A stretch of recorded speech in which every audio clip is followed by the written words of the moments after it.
Thank you Kak Gideon. Shalom saudara. Wah, saudara adalah orang-orang yang luar biasa. Kenapa saudara? Rabu malam macet-macetan di luar, tapi saudara ada di sini untuk mendengarkan Injil Tuhan. Amin saudara. Oke. Baik saudara, mungkin sedikit perkenalan lagi. Nama saya Jevon Gasali dan hari ini saya bersyukur bisa ada di tempat ini untuk membagikan Injil kepada saudara. Dan saya berharap kita bisa berinteraksi satu sama lain. Saudara bisa bertanya, saudara bisa mencatat, saudara juga bisa membagikan apa yang saudara dapatkan nanti setelah itu. Nah sebelum kita mulai, mari kita berdoa sekali lagi saudara. Bapa dalam kerajaan sorga, terima kasih untuk hari ini Tuhan. Karena kami tahu Engkau hadir bersama-sama dengan kami Tuhan. Karena kami tahu kalau Yesus sudah mati untuk menebus dosa-dosa kami, kami punya pengharapan untuk kehidupan kekal yang menanti kami ya Bapa. Di mana satu hari nanti kami akan bertemu muka dengan Engkau. Dan tidak ada lagi dosa, penderitaan yang menghalangi kami untuk menikmati hadirat-Mu ya Bapa. Bapa siapkan hati kami malam hari ini Bapa. Biar akhirnya Roh Kudus bekerja di hati kami. Bukan hanya untuk memberikan pemahaman, tapi untuk mengubahkan hati kami. Sehingga kami diubahkan menjadi semakin serupa dengan Kristus hari demi hari. Di dalam nama Tuhan Yesus kami berdoa dan mengucap syukur. Oke, shalom lagi saudara. Kita akan mulai seminarnya. Saudara, hari ini saya akan berbicara satu topik yang bernama Gospel Immersion. Kenapa immersion saudara? Karena immersion itu artinya kita tercelup gitu saudara. Sehingga gospel itu bukan hanya satu hal yang saya dengar di luar. Bukan hanya satu hal yang saya ngerasa kayak, oh iya itu Pak Pendeta bilang hari Minggu. Tapi itu ada menjadi realita kehidupan kita. Kayak ikan yang ada di fish tank, di akuarium itu saudara, dia hidup di dalam air kan saudara. Atau kita hidup di dalam udara sekarang saudara. Demikian juga Injil seharusnya kita immerse di dalamnya. Nah itulah kita akan mau lihat hari ini saudara. Dan ini sudah masuk minggu keempat ya saudara ya. Jadi ini sudah minggu keempat, saudara udah belajar Injil 3 minggu. Tapi kita coba tanya dulu nih.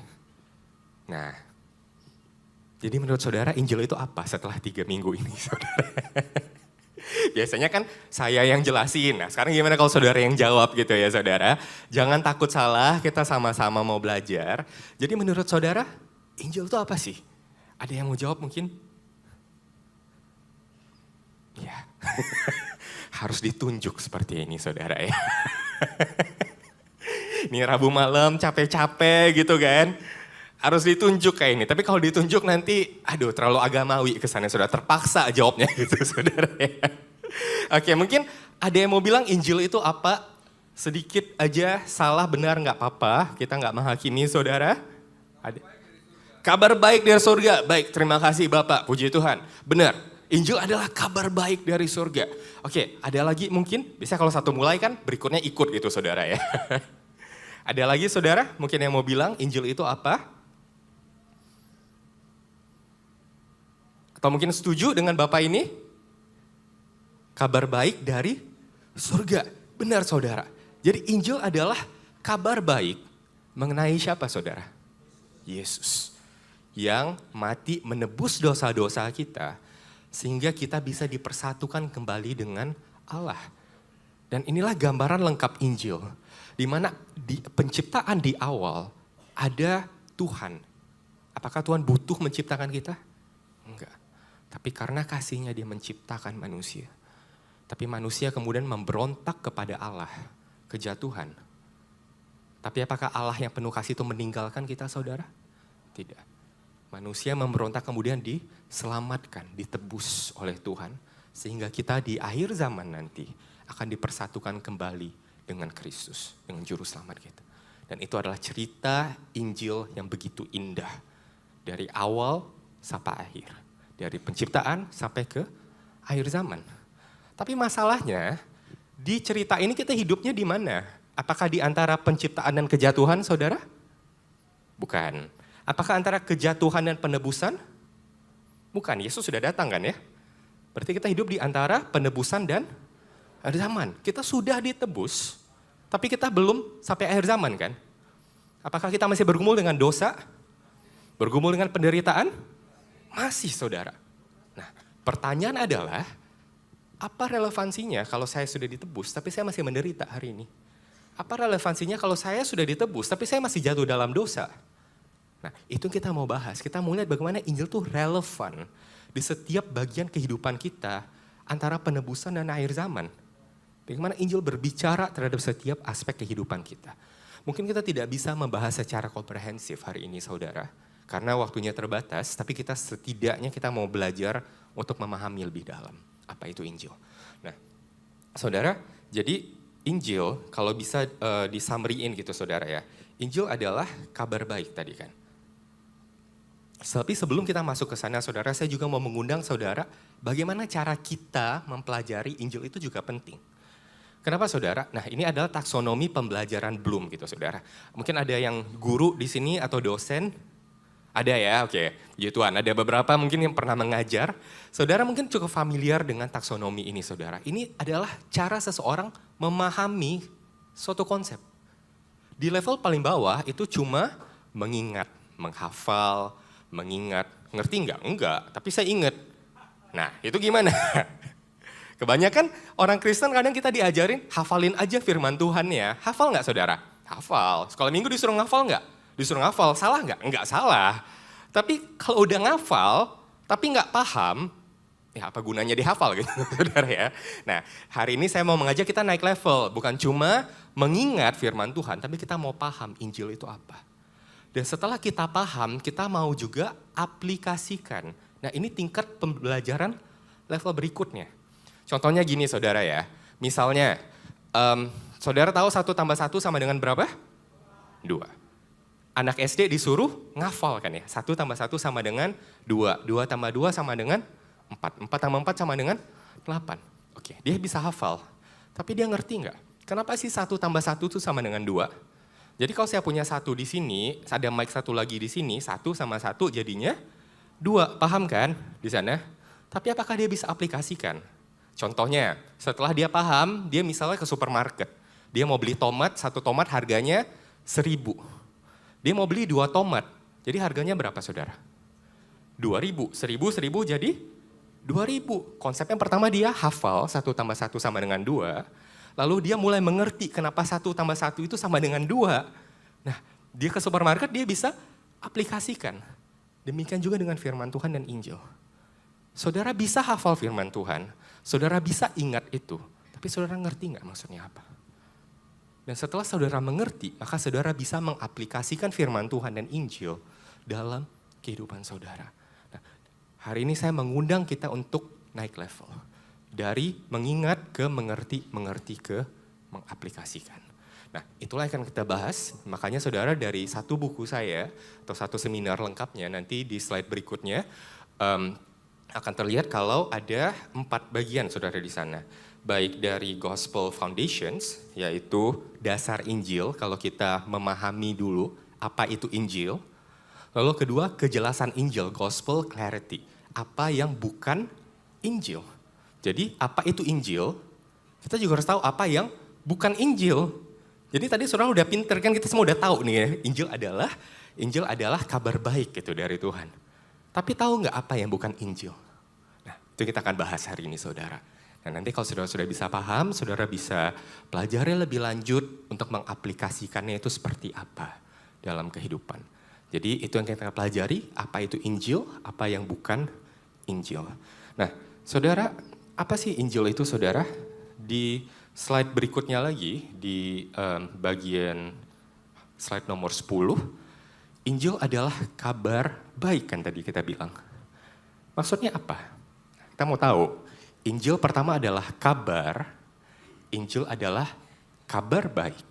Dan ketiga, Injil adalah kabar baik yang berkuasa. Injil adalah kabar, Injil adalah kabar baik, Injil adalah kabar baik yang berkuasa. Pertama, Injil adalah kabar. Maksudnya apa saudara?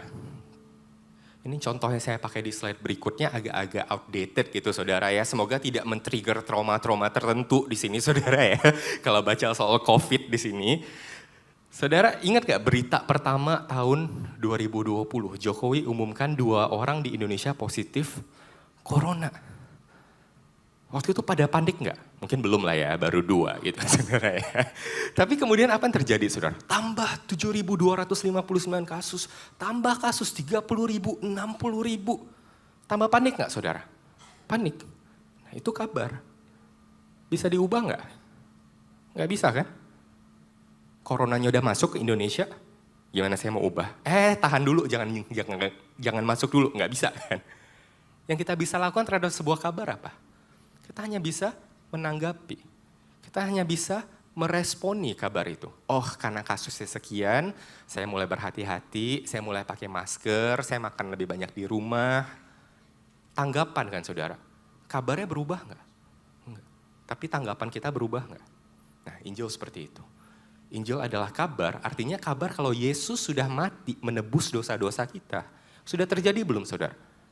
Bisa diubah? Nggak bisa. Yang kita bisa lakukan hanyalah merespon. Sehingga setiap perbuatan saudara, baik itu doa, puasa, pelayanan, perbuatan baik apapun itu, tidak akan mengubah fakta kalau Yesus sudah mati untuk menebus dosamu. Itu hanyalah sebuah respon. Sehingga ketika kita berusaha berbuat baik, supaya Tuhan tambah sayang sama saya, mungkin nggak saudara? Kenapa? Kabarnya sudah terjadi kan, Yesus sudah mati menebus dosa-dosa saya. Dan ini langsung mengubah cara kita melihat Injil. Cara kita melihat semua perbuatan-perbuatan kita. Kalau itu hanyalah sebuah respon. Injil adalah kabar. Nah, saudara, lalu apa bedanya Injil adalah kabar dan bukan kabar? Mungkin saudara pernah mempertanyakan ada 2 ayat yang bertentangan gitu saudara ya, di slide berikutnya. Ada Efesus 2 dan Yakobus 2. Nanti kalau saudara baca, saudara bisa lihat di Efesus 2 itu dibilang kita diselamatkan oleh iman, bukan oleh hasil usaha kita. Tapi Yakobus 2 bilang apa? Apakah gunanya jika engkau berkata engkau punya iman, tapi engkau tidak punya perbuatan? Jadi yang satu bilang iman itu yang menyelamatkan bukan perbuatan. Yang satu lagi bilang apa gunanya punya iman kalau nggak punya perbuatan. Nah di slide berikutnya kemudian kita akan bisa punya 2 kesimpulan di sini saudara. Apakah kita selamat karena iman plus perbuatan ataukah iman yang menghasilkan perbuatan?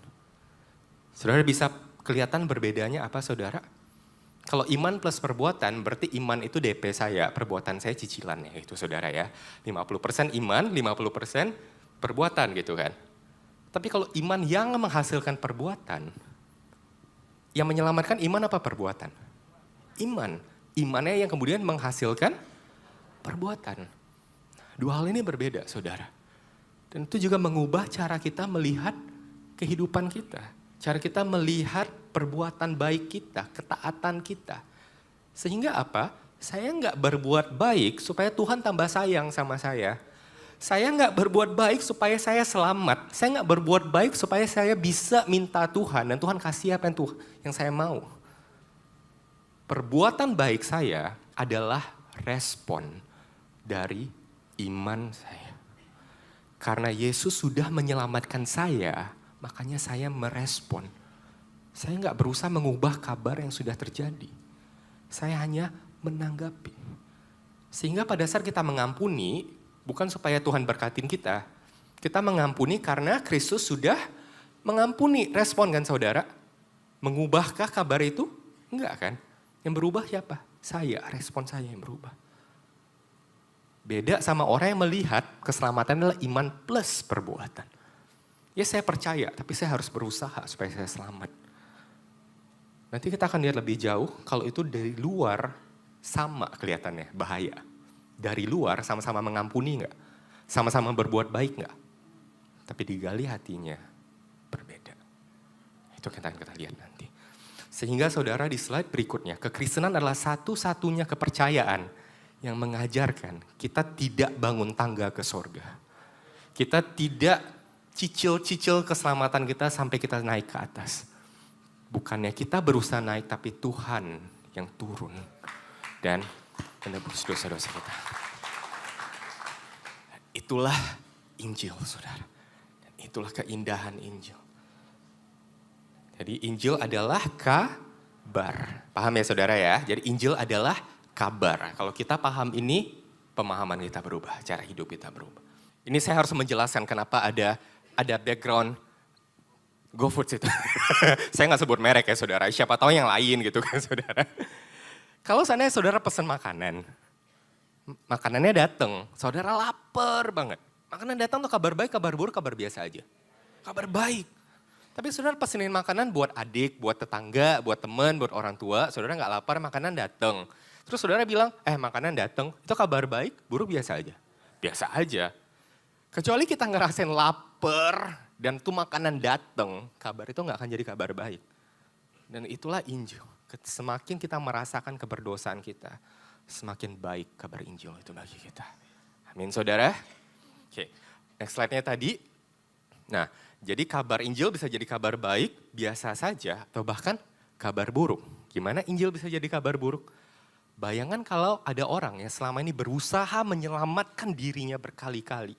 Berusaha untuk berbuat baik, berusaha melakukan segala sesuatu, beramal. Tiba-tiba Injil datang bilang apa? Kamu gak bisa selamatin diri kamu sendiri gitu. Wah, kabar buruk banget gak saudara? Jadi menurut kamu, aku udah buat baik gini selama ini gak ada gunanya gitu. Wah, kabar buruk buat mereka saudara. Kabarnya sama nggak? Sama. Kabar yang sama bisa jadi baik, buruk, atau biasa saja. Tergantung dari bagaimana hati kita menerimanya dan meresponinya. Oke, di slide berikutnya. Sehingga saudara, nah ini ada yang unik satu lagi saudara.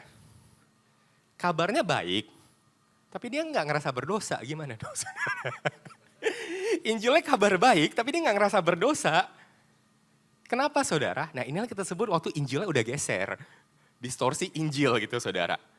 Oh Tuhan menyelamatkan saya, artinya Tuhan kasih saya berkat kesehatan. Baik, Tuhan selamatkan saya dari utang saya. Tuhan selamatkan saya dari hal-hal yang saya nggak inginkan terjadi dalam hidup saya. Itu Injil buat saya. Injil adalah kabar baik. Tapi nggak pernah ngerasa berdosa.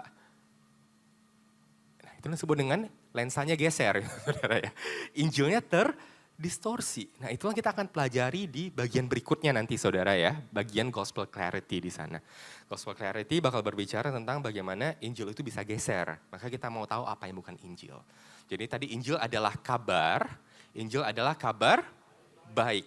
Nah, sekarang kita ketiga, Injil adalah kabar baik yang berkuasa. Saudara, kembali ke COVID tadi saudara ya, ke kasus COVID tadi. Injil adalah kabar baik yang berkuasa. Ya bukan ini kabar baiknya, bukan ini ya saudara. Tapi ini penjelasan di kuasanya. Darurat corona, Anies serukan hentikan aktivitas perkantoran. 13 negara yang laporkan temuan varian baru virus corona. Begitu kabar ini sampai, ada kabar yang sampai ke gubernur DKI waktu itu. Satu provinsi berubah gak kehidupannya saudara? Satu negara berubah gak kehidupannya? Satu dunia berubah gak kehidupannya? Itulah kuasa dari sebuah kabar. Kabar bukan hanya sebuah kabar. Kabar bisa sangat berkuasa dan mengubahkan setiap aspek kehidupan kita. Mau makan di luar atau enggak, mau pakai masker atau enggak, mau travel atau enggak, berubah enggak semua keputusan kita? Kabar bisa membentuk cara kita mengambil keputusan dalam kehidupan. Dan Injil adalah kabar. Kabar baik yang berkuasa. Dan Injil itulah yang mengubahkan seluruh kehidupan kita.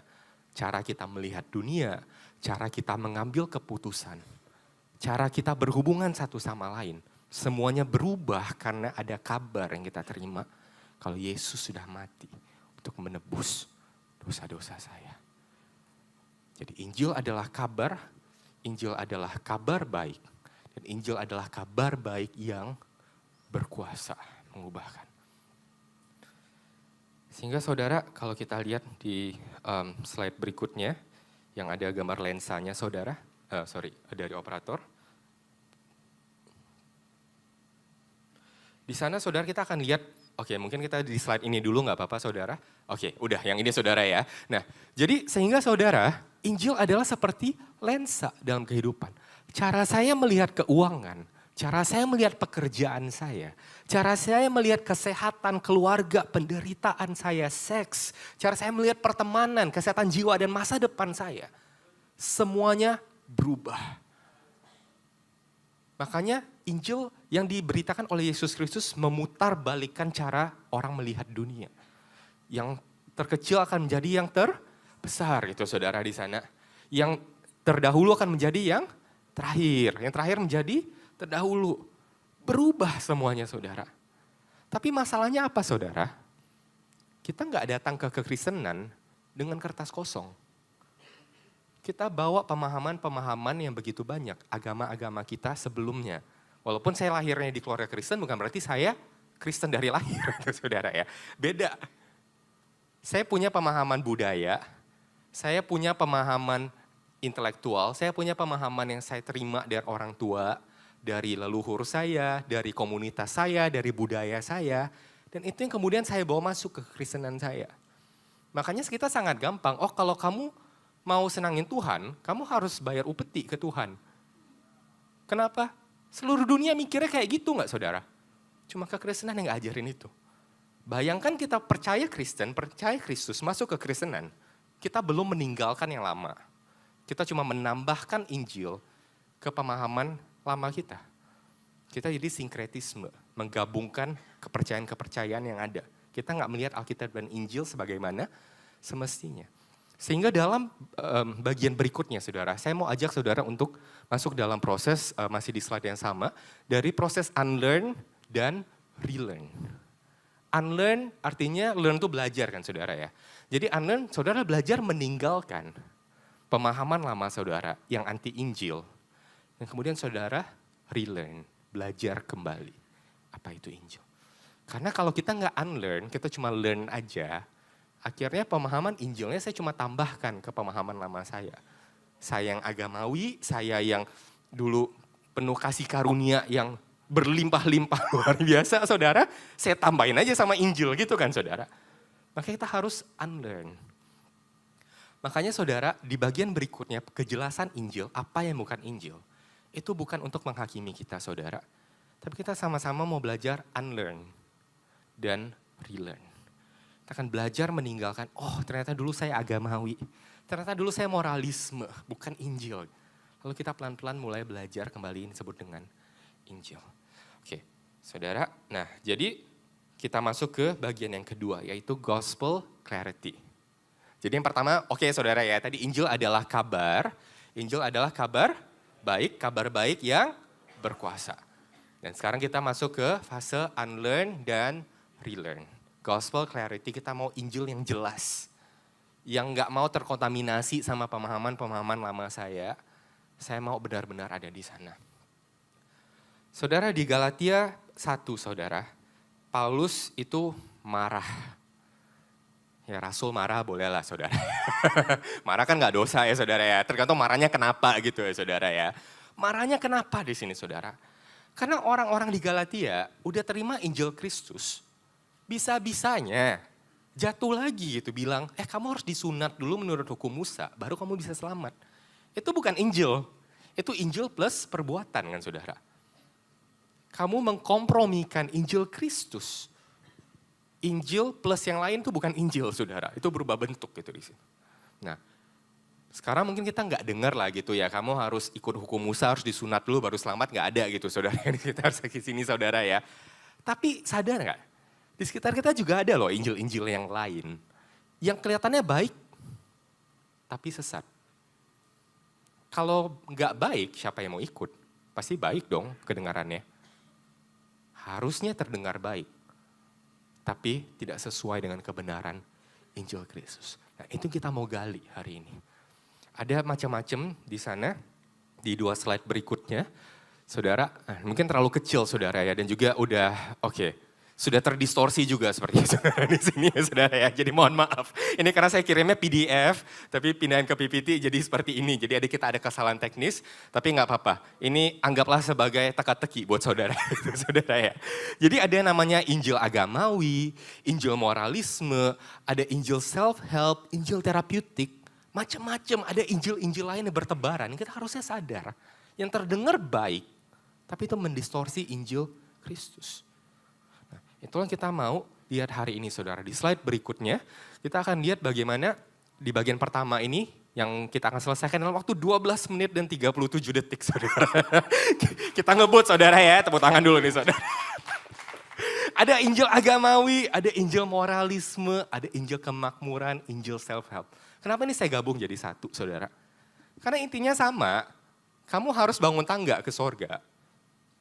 Mau agamawi, mau moralisme, kemakmuran, intinya jadi orang baik aja. Injil agamawi apa? Intinya bilang apa sih? Oh kamu harus bangun A, B, C, D supaya Tuhan sayang sama kamu. Injil moralisme, oh yang penting moral ceritanya aja. Jadi orang baik aja cukup kok.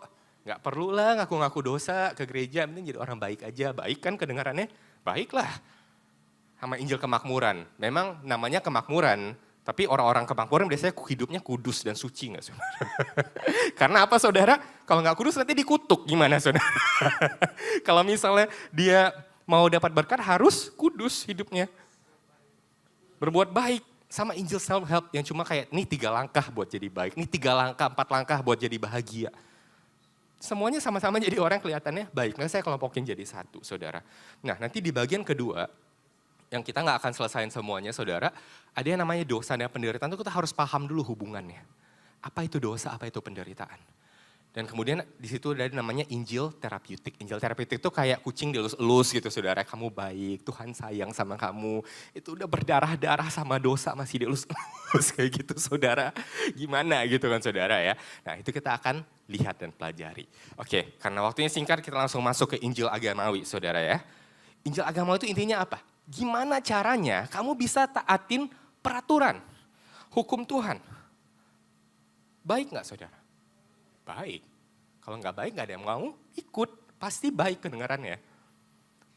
Orang-orang di Injil agamawi bakal, mungkin saudara pernah dengar, oh kamu harus datang, doa pagi, subuh, doa malam, semuanya.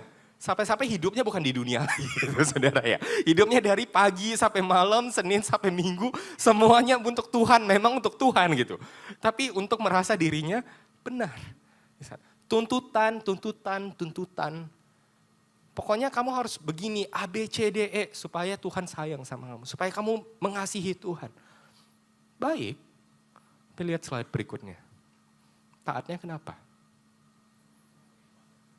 Apakah karena respons iman atau karena konformitas? Konformitas artinya apa? Kalau nggak saya ikut, saya nanti dikucilin. Kalau saya nggak ikut, saya nggak merasa suci. Kalau saya nggak ikut, waduh nanti leader saya marah. Nanti kan mau di absen gitu kan. Ya. Waduh, semoga hari ini bukan absensi ya. Saya harus lihat ke sebelah sini nih, harus kode-kode dikit. Nah, jadi dari luar sama-sama taat nggak saudara? Sama-sama datang ke gereja enggak? Sama. Yang satu datang kenapa? Konformitas. Yang satu datang sebagai respon iman. Ingat tadi Injil adalah kabar. Sehingga kita datang ke gereja, kita melayani Tuhan, harusnya kita taat sebagai respon iman. Dan ini yang bahaya saudara. Banyak orang yang hidup di Injil agamawi, begitu keluar hancur. Kenapa saudara?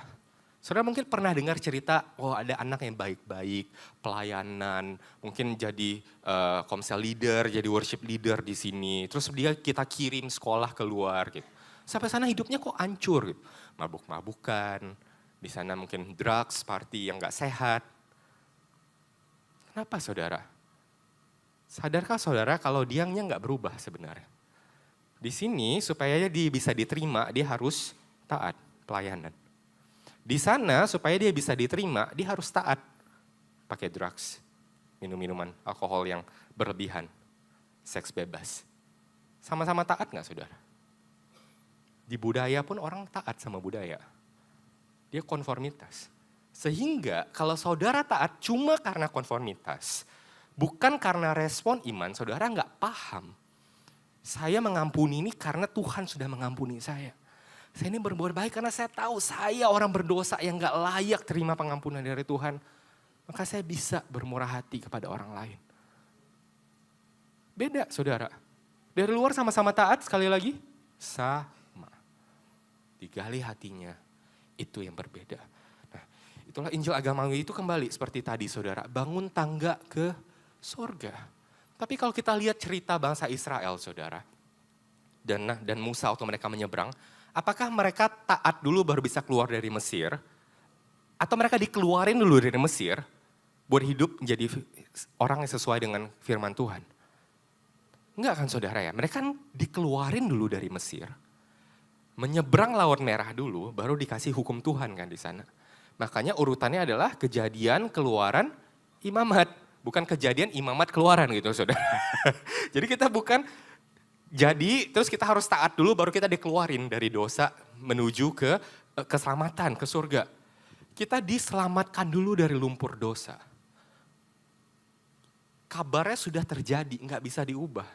Sebagai respon inilah cara kamu hidup. Sehingga kita melihat hukum Tuhan itu nggak bisa, ini cara saya selamat saudara. Hukum Tuhan itu memang punya banyak fungsi saudara, kita nggak akan lihat terlalu dalam. Tapi intinya saudara, ketika kita melihat hukum Tuhan itu justru ada bukan supaya kita berusaha lebih keras untuk kita taat. Tapi kita diberikan hukum Tuhan supaya kita sadar kita nggak bisa selamatin diri kita sendiri. Bayangin saudara, hukum Tuhan itu seperti cermin gitu saudara. Ini standar yang Tuhan mau. Dan kamu lihat hidupmu. Karena kamu lihat hidupmu nggak sesuai sama standar tadi, maka kamu sadar kamu butuh juru selamat. Kamu butuh diampuni dosa. Maka Injil bisa jadi kabar yang baik. Kalau nggak ada hukum Tuhan gimana taunya? Ya Injil jadi kabar biasa saja buat saya gitu kan saudara tadi. Nah, jadi Injil adalah menjadi kabar yang baik kalau kita sadar akan keberdosaan kita. Hukum Tuhan diberikan itu buat jadi cerminan kita. Bukan buat menjadi standar saya masuk surga atau enggak gitu. Standar saya masuk surga atau enggak adalah Yesus menyelamatkan saya. Tapi sebagai respon iman, saya membandingkan hidup saya dengan apa yang Tuhan mau. Dan saya rindu untuk bisa hidup sesuai dengan apa yang Tuhan mau di sana. Sehingga saudara, hukum, ketaatan bukan sarana untuk mendapatkan perkenan Tuhan. Tapi sarana untuk mendapatkan Tuhan itu sendiri. Kalau kita hidup kudus, kita bisa bersekutu dengan Tuhan. Dan itu yang indah. Itu yang kita inginkan, itu yang kita rindukan saudara. Yang kita rindukan bukan mendapatkan perkenan Tuhan, berkat Tuhan yang kita mau. Saya nggak taat supaya Tuhan sayang sama saya. Tapi saya mau Tuhan yang saya mau. Bayangkan kalau saudara punya anak yang taat cuma supaya dikasih permen atau es krim. Sama anak yang taat karena dia sayang sama saudara gitu saudara. Sama-sama taat gak saudara? Sama. Tapi digali hatinya itu yang berbeda saudara. Dan bagaimana kita melihat Injil hari-hari ini. Melihat ketaatan kita hari-hari ini. Apakah kita agamawi saudara? Ataukah semuanya ini sudah menjadi sesuai dengan respon terhadap iman dan kebenaran yang kita terima. Sehingga saudara, orang Injil agamawi itu seperti orang yang ngelap kaca. Bersihin kaca, ada kaca besar gitu saudara, pemandangannya bagus, hijau, sangat jarang di Indonesia saudara. Di kota-kota besar, sangat jarang ada pemandangan seperti ini di luar jendela saudara. Orang sibuk bersihin kaca. Kaca dibersihin buat apa sih? Buat nikmati pemandangannya kan saudara, supaya saudara bisa lihat keluar. Dia udah bersihin, dia tinggalin, dia nggak nikmatin pemandangannya. Kayak gitu orang Injil agamawi saudara. Susah-susah bersihin hidupnya, taat sama Tuhan, lupa nikmatin Tuhannya. Kayak gitu saudara. Lucu, tapi mungkin kita seperti itu. Kita kadang ya, bisa kayak gitu saudara. Kita bisa taat luar biasa sama Tuhan. Tapi kita gak pernah nikmatin Tuhannya sendiri. Capek. Makanya lama-lama burn out gitu kan. Taat sama Tuhan tuh capek. Saya ikut, saya baca firman Tuhan, saya ke gereja, saya pelayanan. Kok saya kering ya? Kenapa? Lupa nikmatin Tuhan. Dan itulah keindahan Injil, saudara. Sehingga saudara di slide berikutnya Injil agamawi sama Injil sejati. Saudara, ini mungkin terlalu kecil saudara ya, tapi gak apa-apa saya coba jelaskan saja saudara. Ya, dan beberapa fontnya agak berubah, itu bukan angka 5 tapi dan saudara harusnya. Tapi saudara, intinya orang agama itu taat untuk diterima sama Tuhan. Bayangin saudara ya, saudara taat buat diterima. Artinya saudara belum diterima nih. Insecure gak saudara? Insecure kalau dosa salah dikit, takut gak? Hilang gak dari gereja? Nah, itu gimana saudara? Kalau kita berdosa, apakah kita hilang dari gereja saudara habis itu? Takut nanti saya nggak diterima. Beda kan saudara? Orang yang Injil agama ini taat nggak saudara tadi? Taat juga kan? Doa nggak? Doa juga. Sama-sama berhasil taat nggak saudara? Bisa. Gagal taat nggak? Gagal juga taatnya. Hidupnya sama aja sebenarnya kelihatannya. Tapi apa yang terjadi ketika dia berhasil taat? Dia merasa saya layak, saya harus duduk di kursi paling depan, enggak bukan ya? Bukan seperti itu ya saudara ya, enggak. Bukan, ini nanti Injil sejati juga akan duduk di kursi paling depan. Bukan seperti itu saudara. Jadi saya taat, saya merasa layak, saya sombong. Dan saya menghakimi orang lain. Kenapa? Saya aja bisa, itu mah gimana sih, hidupnya kok kayak gitu. Karena agamawi. Saya mau diterima. Tapi kemudian ketika dia gagal apa? Langsung hancur. Apa ternyata saya seberdosa ini. Waduh, hilang dulu lah dari gereja 3 bulan. Semoga Tuhan lupa gitu saudara dengan dosa saya. Apakah seperti itu saudara? Injil agama ini seperti itu gitu. Kenapa? Tuhan terima saya nggak terima saya tergantung sama performance saya kan. Dan itu yang dunia ajarkan kan sama kita. Dan kita bawa itu ke kekristenan. Dan kita hidup seperti yang dunia ajarkan, bukan seperti yang Tuhan ajarkan. Itulah bahayanya sama Injil agamawi. Tapi Injil sejati, saudara.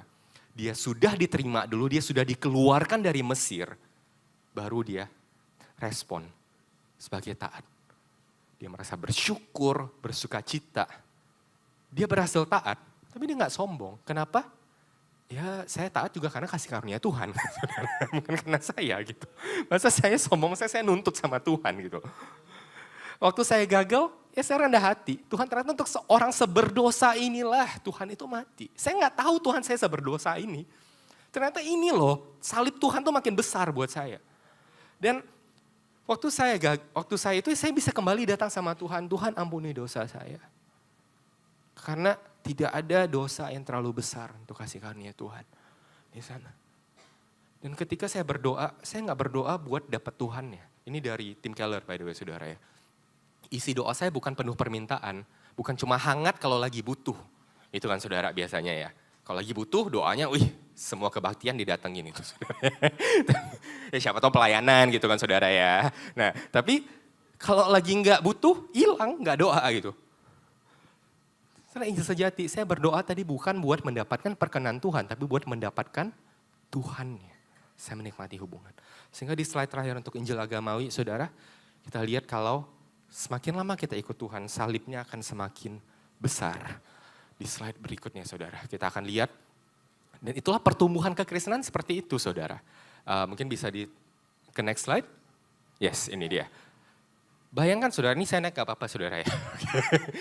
Make sure dulu nanti roboh nih saudara saya naik. Bayangkan saudara bertobat di sini, ketemu salib Kristus, 10 tahun ikut Tuhan salibnya masih sama. Sementara kalau saudara bertobat setiap hari. Untuk orang seberdosa ini Tuhan, engkau mati. Salibnya makin besar. Salibnya makin besar. Semakin kau sadar engkau berdosa, semakin besar salib itu berkuasa dalam hidupmu. Oke, nafas dulu ya saudara ya. Oke, terima kasih. Saudara masih semangat saudara? Aduh, harus ya saudara ya. Nanggung, nanti malam daripada mimpi-mimpi mending kita selesain gitu saudara hari ini. Nah saudara jadi tadi kita sudah belajar kalau Injil adalah kabar, Injil adalah kabar baik, Injil adalah kabar baik yang berkuasa. Kita juga sudah belajar soal kejelasan Injil sedikit, yaitu Injil agamawi, di mana orangnya bisa sama-sama taat nggak saudara dari luar. Tapi taatnya beda, taat sama konformitas, sama taat sebagai respon iman, itu adalah dua hal yang berbeda. Dan kita juga sudah belajar orang Injil agamawi itu yang lucu tadi gitu saudara, seperti apa? Dia ngelap kaca sampai bersih, lupa lihat pemandangannya. Banyak kita taat, kita capek akhirnya. Taat kita bersihin kaca, kita lupa menikmati Tuhan di dalam ketaatan kita. Kan tujuan kita taat sebenarnya supaya kita bisa menikmati Tuhan. Dosa menghalangi kita dari menikmati Tuhan kan saudara. Tapi ketika kita bertobat, kita taat, kita bisa menikmati Tuhan. Nah, sehingga sebagai orang Kristen, setiap hari kita harus bertobat. Kalau kita nggak sadar sama dosa kita, Injil bukan kabar baik lagi buat saya, kabar biasa saja. Semakin kita bertobat, salibnya semakin besar di sana saudara. Nah itu tadi di bagian pertama. Kita lihat kita bisa selesaikan berapa banyak saudara. Udah 38 menit aja nih saudara. Gimana ini? Oke saudara ya, kita coba ya saudara ya. Nah berikutnya ada juga namanya Injil moralisme. Kalau tadi kan cara taat gimana gitu.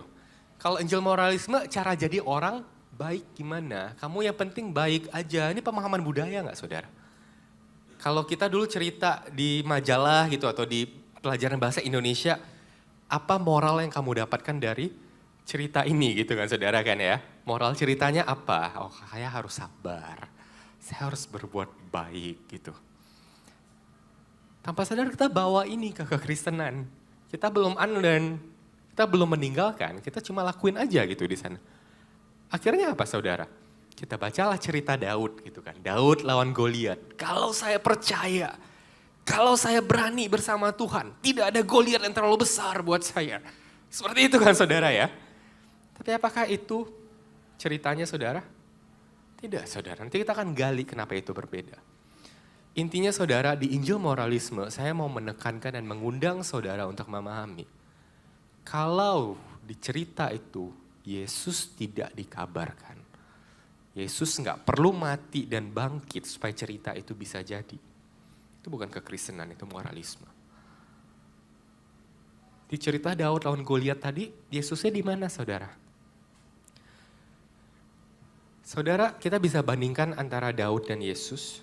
Daud itu siapa sih saudara?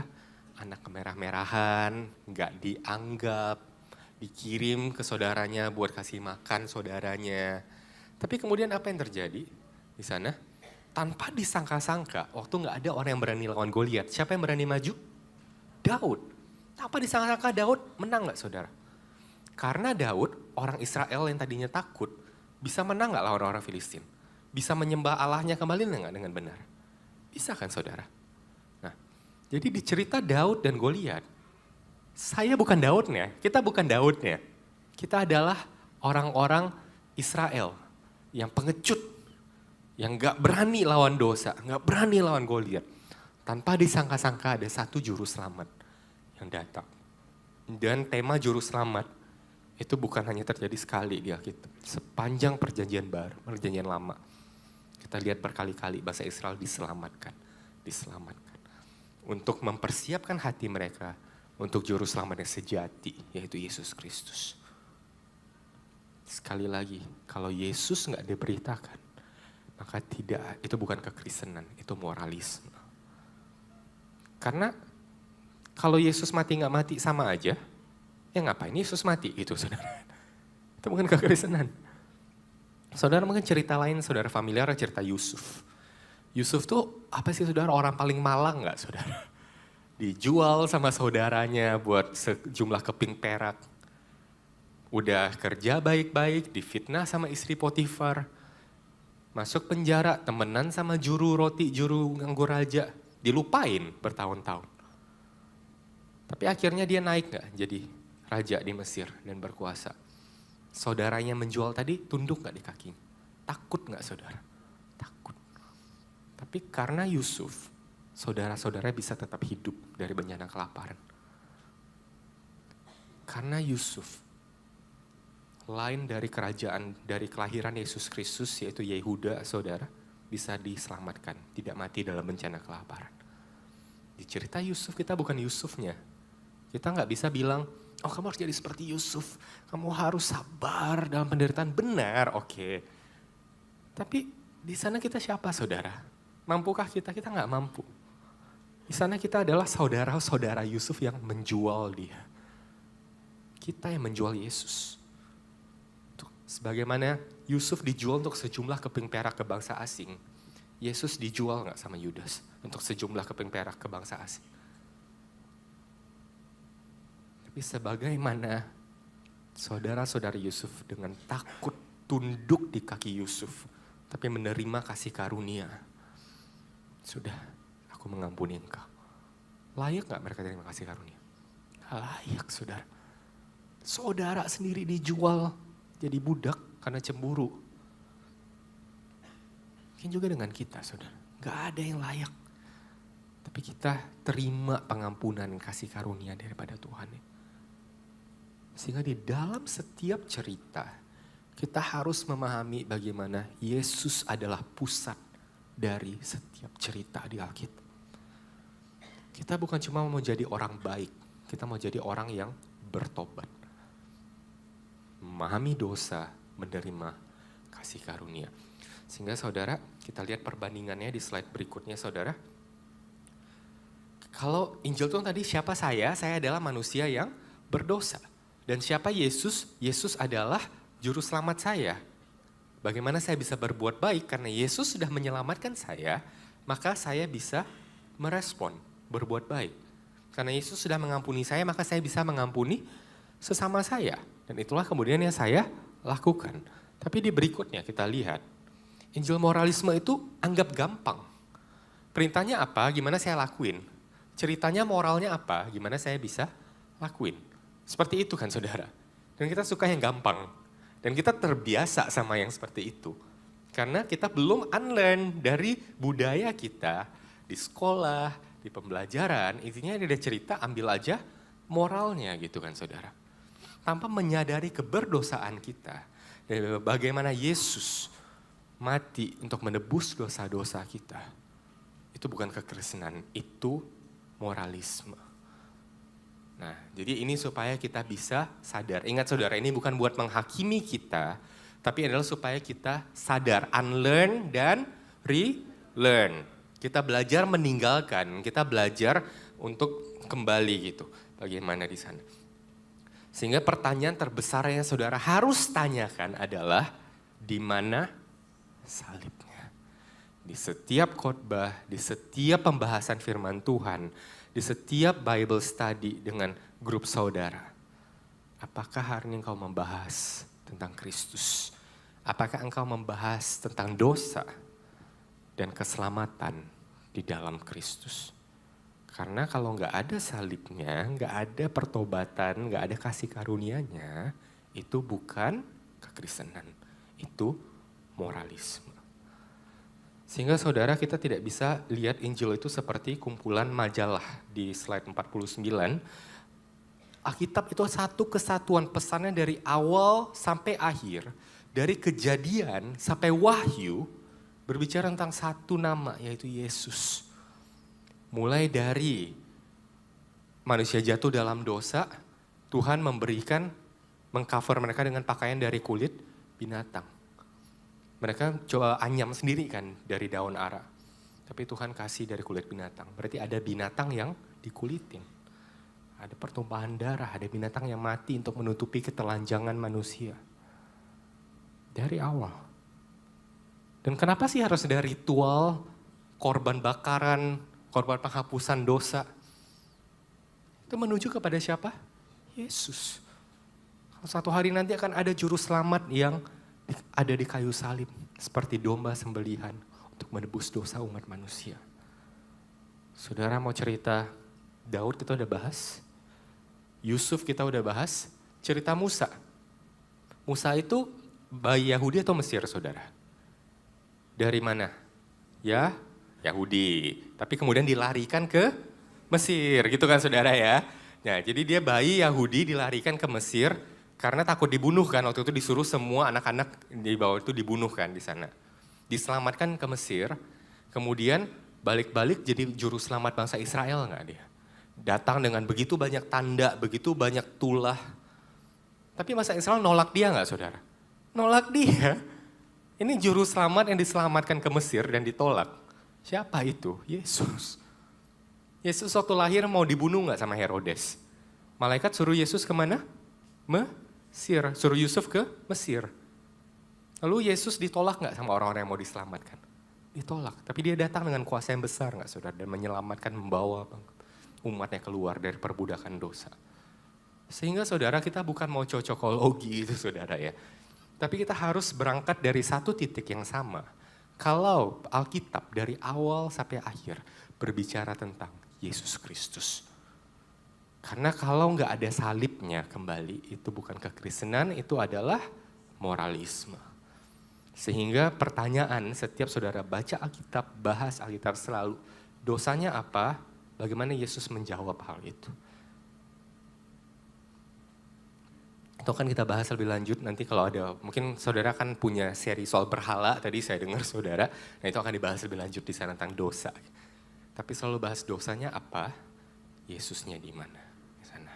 Oke, itu Injil, moralisme saudara. Ya saya akan persingkat saudara supaya ada lebih banyak waktu untuk Q&A di sana.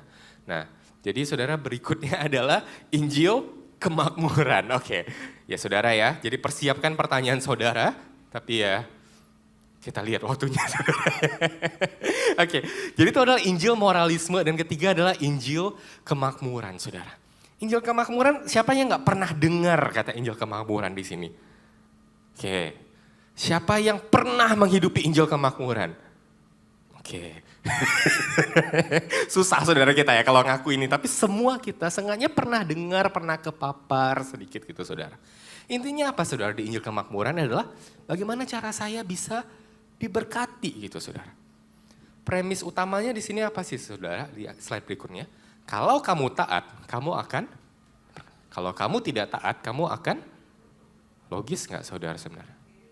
Menurut pemahaman dunia itu logis. Tapi saudara tahu nggak 10 orang terkaya di dunia aja mungkin nggak ke gereja saudara. Gimana saudara? Nggak usah di dunia lah, di Indonesia emang ke gereja. Nggak tahu juga kita kan saudara. Kalau memang begitu, kok bisa mereka diberkati? Sehingga pertanyaannya sudah enggak masuk akal gitu. Kalau memang sistemnya begitu. Terus dan hal ini memang dibenarkan sama Alkitab. Kayak Matius 5 bilang saudara, kalau dalam konteks mengasihi musuhmu dikatakan kalau Tuhan Bapamu di sorga menerbitkan matahari bagi orang jahat dan orang baik dan menurunkan hujan bagi orang benar dan orang fasik. Matahari dan hujan adalah simbol berkat di masyarakat agraria. Karena kalau nggak ada matahari, nggak ada hujan, nggak bisa tumbuh tuh tanaman. Artinya apa saudara? Tuhan kasih berkat ke semua orang. Ada anugerah umum yang diberikan, ada prinsip-prinsip yang terjadi kalau engkau rajin, kalau engkau taat, kalau engkau menemukan orang yang tepat, engkau melakukan bisnismu dengan baik. Orang nggak ke gereja pun bisa jadi kaya. Orang nggak ke gereja pun bisa diberkati. Tergantung definisi berkatnya apa gitu saudara ya. Nah, terus dari mana pemahaman ini datang saudara? Di Ulangan 28 di ayat berikutnya, itu memang kan suka dikatakan ini ayat favorit gitu saudara. Jika engkau baik-baik mendengarkan suara Tuhan Allahmu, melakukan dengan setia segala perintahnya, diberkatilah buah kandunganmu, hasil bumimu, hasil ternakmu, yakni anak lembu sapimu dan kandungan kambing dombamu. Diberkati engkau pada waktu masuk, diberkati engkau pada waktu keluar. Ada amin saudara? Ya saya juga amin saudara kalau gitu saudara. Nah kan kayak gitu saudara ya. Jadi kita punya dua prinsip bertentangan nih di Alkitab. Di satu sisi bilang ya Tuhan berkati orang fasik dan orang benar. Karena matahari hujan turunnya nggak cuma ke rumah orang fasik, nggak cuma ke ladang orang benar. Tapi di sisi lain juga ada prinsip berlaku. Kalau engkau taat, ada berkat daripada Tuhan. Seperti itu kan saudara. Lalu bagaimana kita merekonsiliasi dua hal ini gitu saudara. Nah, saudara ada berapa orang bilang, oh itu perjanjian lama, perjanjian baru udah beda. Memang benar. Tapi saudara ya, perjanjian lama juga ngomong loh saudara. Contohnya apa? Yeremia 12 ayat 1 bilang apa? Mengapa mujur hidup orang-orang fasik? Di slide berikutnya. Di slide berikutnya ada 3 ayat yang ditampilkan. Mengapa mujur hidup orang-orang fasik? Yeremia ada di perjanjian lama, perjanjian baru. Perjanjian lama. Ayub, mengapa orang fasik bertambah-tambah kuat? Perjanjian lama, perjanjian baru. Lama. Sebab aku cemburu kepada pembual-pembual kalau aku melihat kemujuran orang-orang fasik. Mazmur perjanjian lama, perjanjian baru. Jadi baik di perjanjian lama, orang pun melihat bagaimana orang fasik pun diberkati. Sehingga kita nggak bisa pukul rata. Itu maksudnya seperti itu saudara. Dalam artian apa saudara? Ada satu prinsip di dunia ini yang terjadi yang Tuhan izinkan untuk bisa terjadi, supaya orang bisa menjadi lebih baik, lebih kaya, dan lain sebagainya. Dan memang ada terkadang juga Tuhan memberikan berkat yang secara khusus gitu di sana, seperti kepada Abraham ataupun kepada Salomo di sana. Tapi pada akhirnya saudara, kita harus melihat Alkitab sebagai satu kesatuan, sebagai satu cerita yang utuh dari awal sampai akhir. Ceritanya apa? Janji berkat itu pertama diberikan kepada Abraham dan keturunannya kan saudara. Nah, kepada Abraham itu kemudian ada janji berkat di sana. Segala keturunan diberkati sampai Israel pun diberkati. Nah, tapi berkatnya bukan berkat materi gitu saudara. Memang terlihatnya materi. Tapi kita tahu berkat sesungguhnya adalah Yesus Kristus. Kenapa? Berkat diberikan untuk membalikan kutuk dosa kan. Karena kutuk dosa kita semua menderita gitu saudara. Dikasih berkat. Tapi berkat materi tidak bisa membalikkan kutuk dosa. Makanya ujung-ujungnya pasti kembali kepada Yesus. Dan di perjanjian baru, konsep berkat itu langsung berubah secara drastis. Karena pemahamannya Yesusnya sudah datang. Dan kita hidup di zaman perjanjian baru gitu saudara kan. Artinya apa? Berbahagialah engkau jatuh dalam berbagai-bagai pencobaan. Kenapa saudara? Berkat yang kita lihat sekarang bukan lagi berkat materi, tapi berkat rohani itu lebih mulia. Kita lihat pengharapan kita yang ada di akhir zaman nanti. Kita akan dibangkitkan kembali, bertemu muka dengan juru selamat kita. Tidak ada gemerlap dunia yang terlalu terang buat kita. Setelah itu, saya bisa menderita. Saya bisa menghadapi pencobaan dalam hidup saya. Sehingga saudara, masalah dari Injil kemakmuran itu sebenarnya bukan masalah debat ayat, masalah doktrin, masalah kebiasaan. Masalahnya adalah sebenarnya masalah di hati. Ada slide nomor 61 yang kasih gambaran lensa dunia.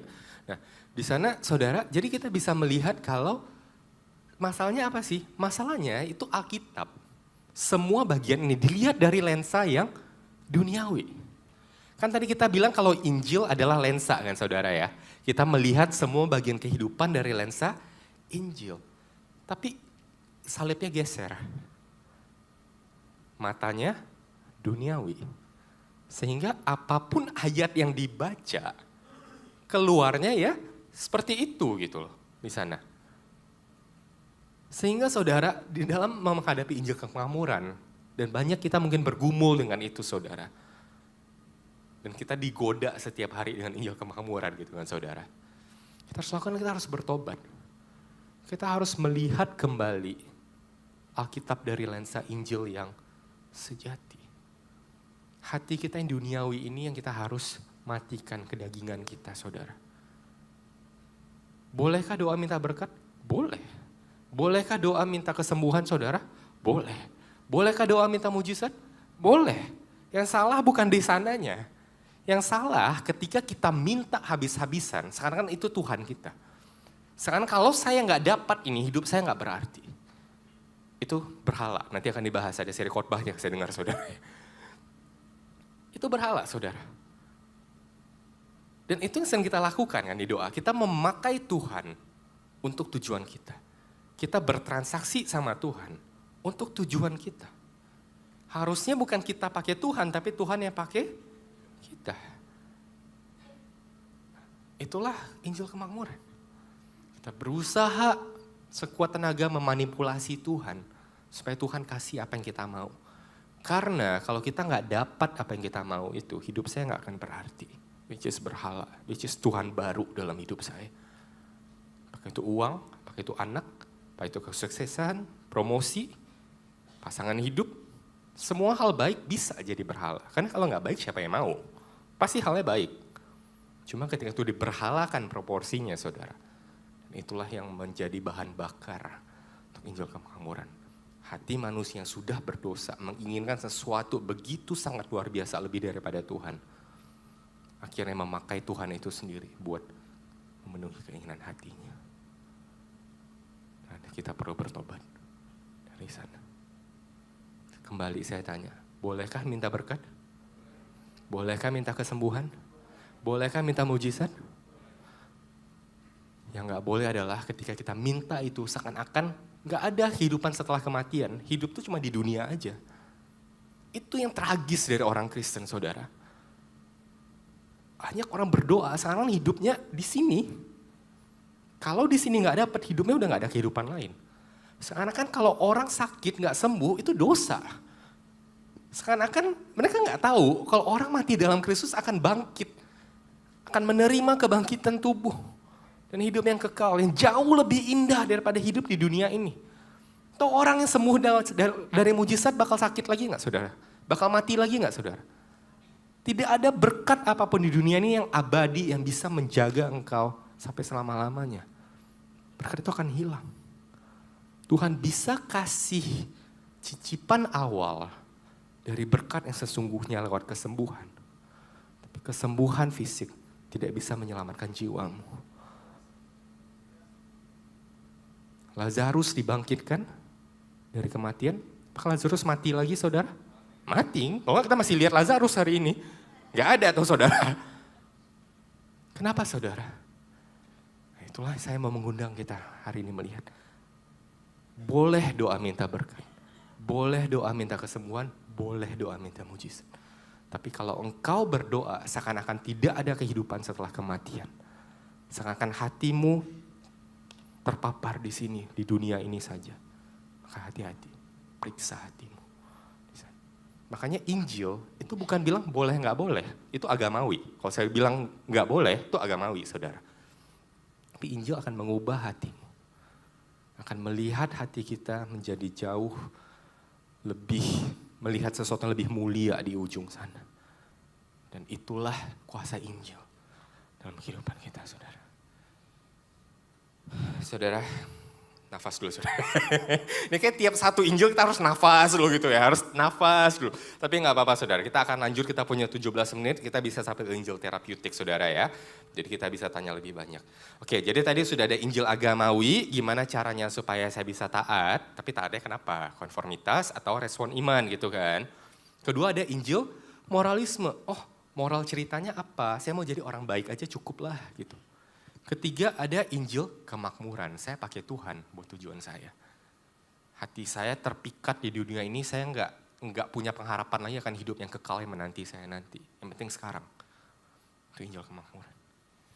Berikutnya ada Injil self-help. Nah ini agak menarik, saudara ya. Bagaimana cara saya bisa dapat hidup yang lebih baik? Intinya saya baca Alkitab, tujuannya apa? Oh ini guide saya nih, 1, 2, 3, 4, 5, ini langkahnya saya harus kerjakan supaya saya bisa bahagia. Supaya anak saya sukses, supaya pekerjaan saya lancar, supaya orang tua saya mengasihi saya. Baik gak, saudara? Baik, kalau gak baik gak ada yang mau dengar gitu. Tapi apakah itu Injil sejati, saudara? Saudara, hal ini sangat mengundang gitu, saudara. Sangat menarik bagi orang-orang zaman sekarang, bagi semua manusia. Kenapa? Self-help, saya bisa bantu diri saya sendiri gitu. Saya gak perlu juru selamat. Saya bisa menyelamatkan diri saya sendiri dan itu natur dasar manusia kan, saudara. Tapi saudara, orang gak bisa berubah dengan hanya langkah-langkah saja. Kalau hatinya gak berubah, dia gak akan berubah. Dan ini konsep yang penting dalam pelayanan saudara juga. Dalam melayani anggota komsel ataupun orang di sekitar saudara. Kalau saudara hanya memanipulasi mereka dengan mengubah langkah, itu gak akan berhasil.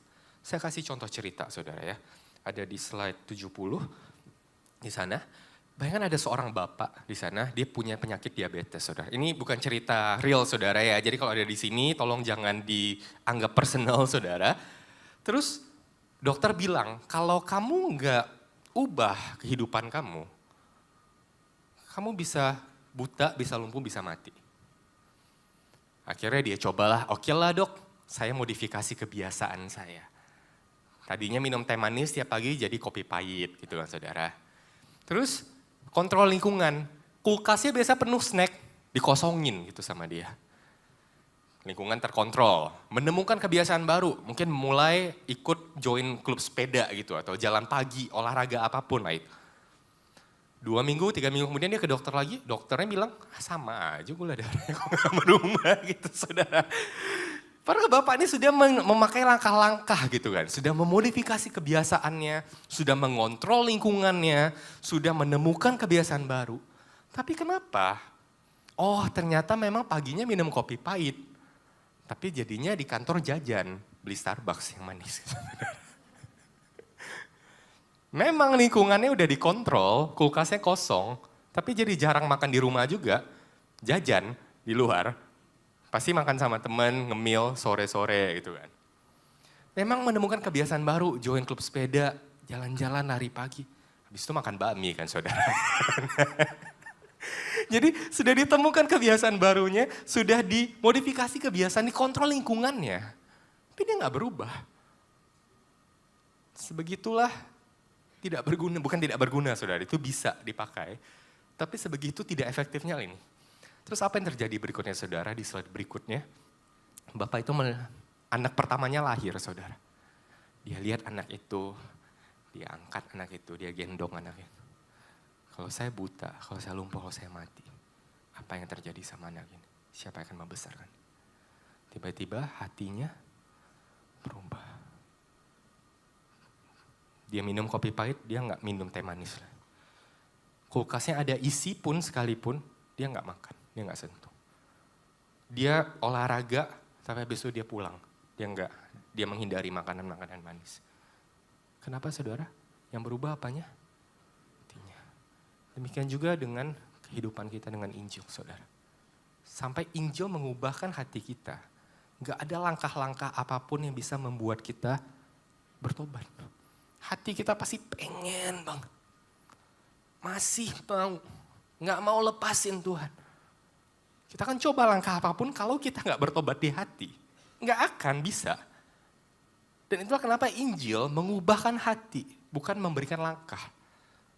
Sehingga kita nggak bisa nasihatin orang cuma sekadar kayak, oh kamu harus lakukan A, B, C, D supaya kamu bisa bertobat. Langkah membantu saudara. Tapi langkah tidak bisa mengubahkan hati seseorang. Bagaimana hatinya bisa berubah saudara? Ada di 2 slide sebelumnya. Ada di slide yang sebelumnya lagi, sebelum ini. Bagaimana hati seseorang bisa berubah saudara? Di slide sebelumnya, kalau seandainya saudara punya pohon mangga, saudara mau jadiin pohon apel. Apakah saudara akan potong mangganya, tempelin apel di sana dan berharap jadi pohon apel? Yang saudara ganti apa? Akarnya kan saudara. Itulah yang harus kita ganti saudara. Akar dosa kita harus kita lihat. Sampai kita melihat Yesus jauh lebih indah dari janji-janji kosong yang dosa saya tawarkan. Saya nggak akan bertobat. Karena sebenarnya setiap dosa datang dengan semua janji, saudara. Waktu Hawa ambil buah terlarang, janjinya apa? Kalau kamu makan buah itu, kamu akan menjadi seperti Tuhan, seperti Allah. Janji kan, makan. Bohong, saudara. Kok nggak kayak gitu? Kebanyakan dosa kerjanya kayak gitu kan. Dosa selalu memberi janji, berhala selalu memberi janji. Dan kita percaya sama janji itu. Kita gagal. Dan itu janji kosong, janji palsu. Jadi cara seseorang berubah adalah dengan memahami apa janji kosong itu. Dan melihat janji yang sesungguhnya ada di dalam Yesus Kristus. Saudara, ketika orang tidak bisa mengampuni, saudara bisa kasih langkah. Ya kamu pergi healing trip dulu lah. Kamu putus kontak sama dia. Hatinya bisa mengampuni gak saudara? Enggak juga. Minggu depan ketemu orangnya masuk gereja. Aduh. Lepas semuanya. Saya sudah healing trip, percuma healing tripnya gitu kan. Lihat muka dia kesel banget. Tapi gimana orangnya berubah saudara? Ketika dia mulai sadar. Tuhan, saya orang berdosa itu. Saya sadar saya berapa dosanya saya. Tapi Tuhan mengampuni saya yang berdosa ini. Maka ikhlas saya bisa mengampuni sesama saya. Gak akan langsung klik. Tapi proses ratapin. Tuhan, aku tahu Engkau Tuhan yang adil. Aku tahu Engkau sudah membalaskan semua dosaku dan dosa saudara seimanku di kayu salib. Yesus sudah mengambil murka atas dosa kami. Maka layaklah saya mengampuni dia. Yesus. Orang yang kecanduan saudara. Sampai dia bisa melihat Yesus sebagai air hidupnya. Ini sumber kehidupan saya. Gak akan berubah. Mungkin bisa saudara. Dengan langkah-langkah. Tapi akan sangat sulit di sana. Karena hatinya gak berubah. Kan ada orang yang merasa kesepian. Saudara mungkin bisa kasih langkah. Oh kamu harus lebih supel orangnya. Harus lebih aktif gitu kan. Inisiatif ke orang lain.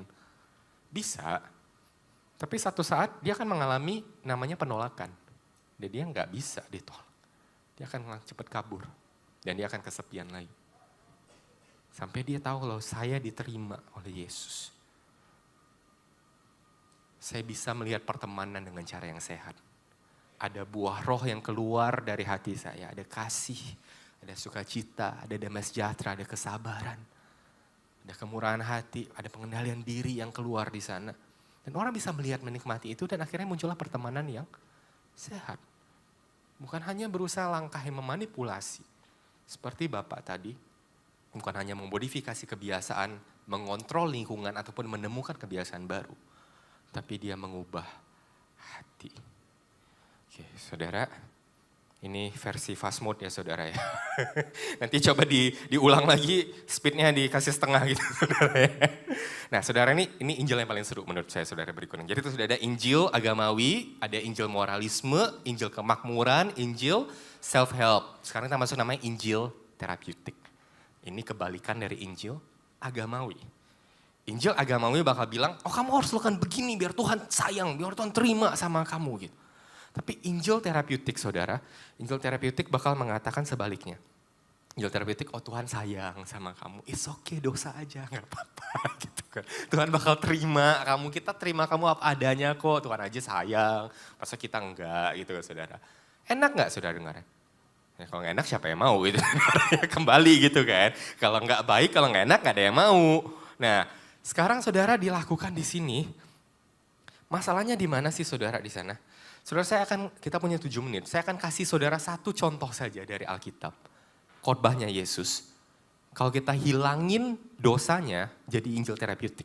Kalau kita hilangin penghiburannya, jadi Injil agamawi. Kita lihat khotbahnya saudara ya. Di Matius pasal 6 ayat 25 sampai 33. Mungkin saudara pernah dengar, tetapi caranya dahulu kerajaan Allah dan kebenarannya. Maka semua akan ditambahkan kepadamu. Awalnya apa sih? Janganlah kamu khawatir. Ayat 25 kita baca ya, Matius 6 ayat 25 di slide berikutnya.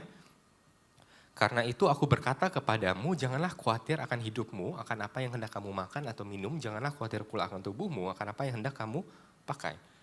Itu perintah, jelas saudara ya. Berikutnya dosanya disingkapkan, nggak enak kalau dengar nih saudara. Bukankah hidup itu lebih penting daripada makanan dan tubuh itu lebih penting daripada pakaian? Oh ternyata dia sudah menganggap sesuatu yang sebenarnya hal baik, tapi saya sudah anggap itu lebih penting daripada segalanya. Berhala, dosa, disingkapkan. Tapi kemudian Yesus memberikan penghiburan. Pandanglah burung-burung di langit, tidak menabur, tidak menuai, tidak mengumpulkan bekal dalam lumbung, namun diberi makan oleh Bapamu di sorga. Karena kamu jauh melebihi. Burung-burung itu dihibur gak saudara? Enak kan dengarnya saudara ya? Kamu jauh loh lebih daripada itu. Terapeutik gak saudara? Terapeutik saudara, kayak terapi. Oke berikutnya Yesus bilang apa? Dosa kedua.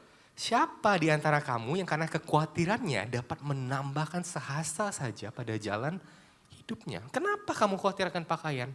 Jadi waktu kita khawatir, itu kita sedang berpikir, saya yang pegang kendali atas hidup saya bisa menambahkan sehasta saja pada jalan hidup saya. Dosa. Saya nggak percaya Tuhan yang in control, saya yang in control dalam hidup saya. Makanya saya khawatir. Dosa disingkapkan. Yesus kasih penghiburan lagi.